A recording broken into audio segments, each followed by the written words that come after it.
प्यारे विद्यार्थियों, स्वागत है आप सभी का। आइए देखते हैं कक्षा 9 गणित अध्याय 8 जिसका नाम है चतुर्भुज।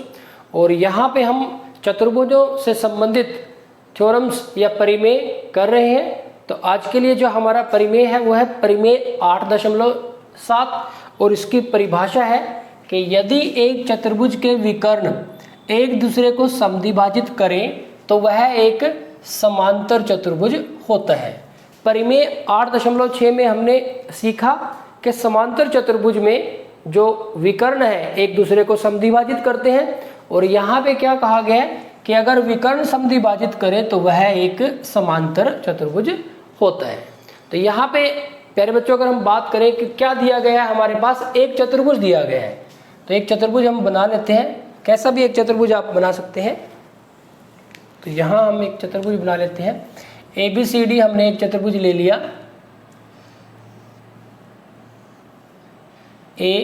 ABCD ये हमारे पास एक चतुर्भुज है।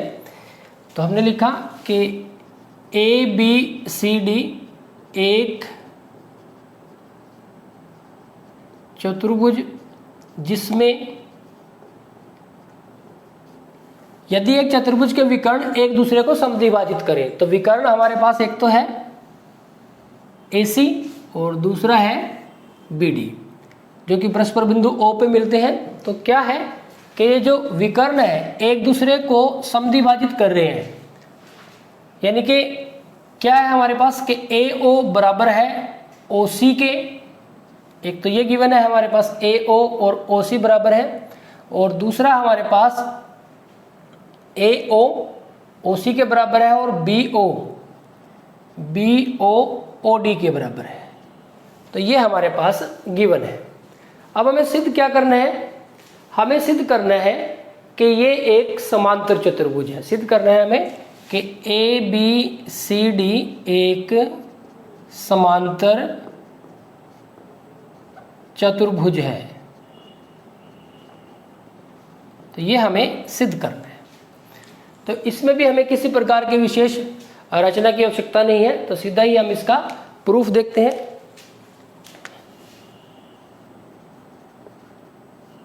उपपत्ति या फिर इसका प्रूफ कहें हम इसको। आप देखेंगे कि यहाँ पे हम एक तो त्रिभुज ले रहे हैं AOB और एक त्रिभुज हम ले रहे हैं COD।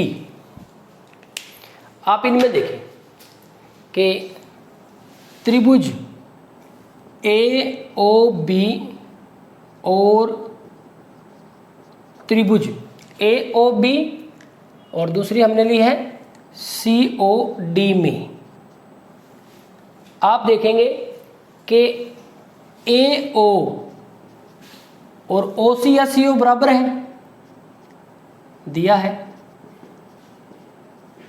ठीक इसी प्रकार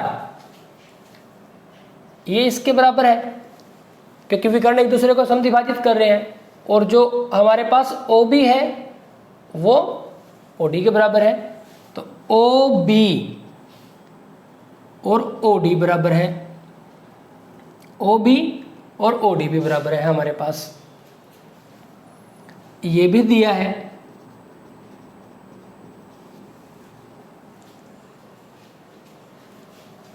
अब आप देखेंगे कि चतुर्भुज है, इसमें ये इसके बराबर है और ये इसके बराबर है, तो दो भुजाएं बराबर होगी। और यहाँ पे ये जो कोण है इस कोण के बराबर होगा। अगर हम इसको कोण 1 कहें और इसको कोण 2 कहें, या सीधा भी लिख सकते हो आप इसको, क्योंकि पहले हम इसको लिख रहे हैं तो कोण 1 और कोण 2 भी कह सकते हो, या आप सीधा ही कोण AOB और कोण COD भी कह सकते हो। आप इसको कोण 1, 2 भी लिख सकते हैं। तो यहाँ पे कोण AOB बराबर है कोण AOB और कोण COD भी बराबर है COD। अब आप देखो कैसे कोण है, शीर्षाभिमुख कोण।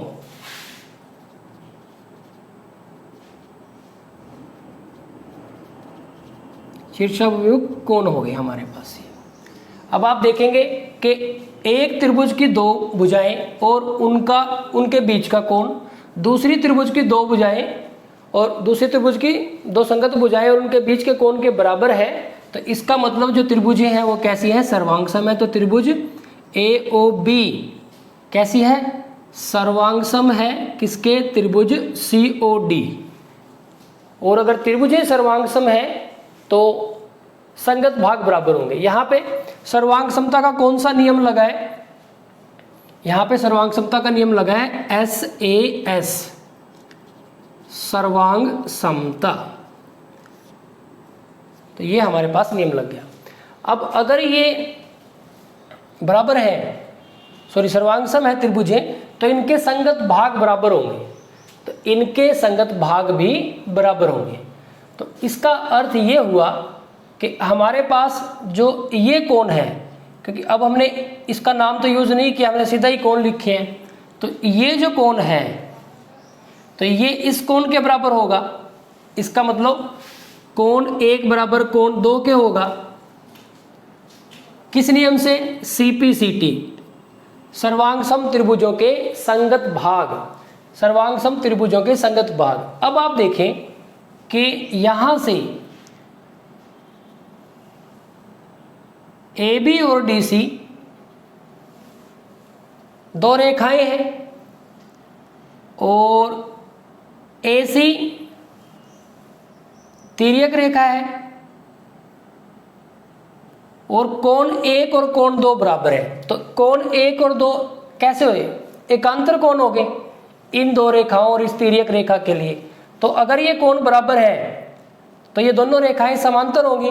इसका मतलब AB समांतर है किसके, DC के, AB समांतर होगी DC के। तो यहां पे AB समांतर होगी DC के, तो एक समूह भुजाओं का एक जोड़ा तो हमने समांतर दिखा दिया। अब दूसरा पेयर आप AD को BC के समांतर दिखाना है, तो जरूरत नहीं होती, आप इस तरह से लिखते हैं कि इसी प्रकार हम सिद्ध कर सकते हैं कि, इसी प्रकार हम सिद्ध कर सकते हैं कि AD समांतर है BC के। तो ये भी हम सिद्ध कर सकते हैं। इसके लिए आपको क्या करना पड़ेगा, इसके लिए आपको एक तो त्रिभुज लेनी पड़ेगी BOC त्रिभुज और एक AOD त्रिभुज। तो बिल्कुल सेम स्टेप इसी तरह से चलेंगे।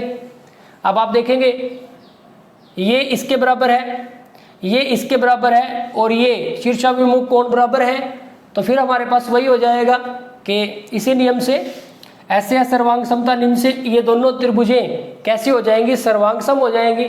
सर्वांगसम हो जाएंगी तो इनके संगत भाग बराबर हो जाएंगे। संगत भाग बराबर हो जाएंगे तो यहाँ पे हमने AC तिर्यक ली थी, अब की बार हम BD तिर्यक ले लेंगे। तो BD जब हम तिर्यक लेंगे तो अब की बार ये वाला कोण इसके इक्वल ले लेंगे। तो इसको 3 कोण मान लो आप, इसको 4 कोण मान लो, इसको 3 और ये 4। तो ये देखो हमारे पास ये तिर्यक हो जाएगी और ये दो रेखाएं हो जाएंगी हमारे पास। तो एकांतर कोण जब बराबर हो जाएंगे तो यानी कि दोनों आपस में समांतर हो जाएंगी। तो AD समांतर हो जाएगी किसके, यहाँ पे ये 4 और ये 3। तो ये हमारे पास तिर्यक है और ये हमारे पास रेखाएं हो जाएंगी और ये तिर्यक हो जाएगी। तो ये वाला कोण इसके बराबर होगा, तो ये वाला कोण जब इसके बराबर हो जाएगा तो हमारे पास क्या एकांतर कोण कैसे हो जाएंगे, बराबर हो जाएंगे। तो इसका मतलब AD और BC कैसे हो जाएंगे, समांतर हो जाएंगे। तो आप इसी प्रकार लिख सकते हैं, इसको सिद्ध करने की कोई जरूरत नहीं है। अतः ABCD हमें पता है कि किसी चतुर्भुज में अगर जो सम्मुख भुजाएं हैं समांतर हैं तो चतुर्भुज कैसी होती है, चतुर्भुज समांतर चतुर्भुज होती है परिमेय 8.3 के अनुसार। तो अतः ABCD एक समांतर चतुर्भुज है। तो यही हमें सिद्ध करना था।